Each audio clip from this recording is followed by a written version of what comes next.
13 दिन की शदीद तलाश के बाद चिकबालापुर पुलिस ने पीर के रोज़ कांग्रेस से निकाले गए रहनुमा राजीव गौड़ा को गिरफ्तार कर लिया जब वो केरला की तरफ सफ़र कर रहे थे। गौड़ा 12 जनवरी से फरार थे जब एक वीडियो वायरल हुई जिसमें मुबैना तौर पर उन्होंने शिदलघट्टा सिटी म्यूनसिपल काउंसिल सीएमसी की कमिश्नर अमृता गौड़ा को फिल्म कल्ट को प्रमोट करने वाला बैनर हटाने पर गालियां दी थीं।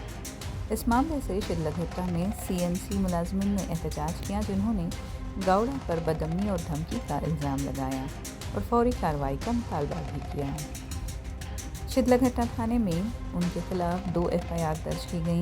बैकलैश के बाद गौड़ा ने मुतासर अफसर को वीडियो के जरिए माफ़ी मांगी लेकिन जल्द ही फरार हो गए। बार बार जगह तब्दील की और मोबाइल फ़ोन भी बंद रखा। पुलिस ने उनकी तलाश तेज़ कर दी। इस दौरान गौड़ा ने कई अदालतों से पेशगी ज़मानत मांगी जिनमें कर्नाटक हाई कोर्ट भी शामिल थी, मगर तमाम दरख्वास्तें मुस्तरद हो गईं।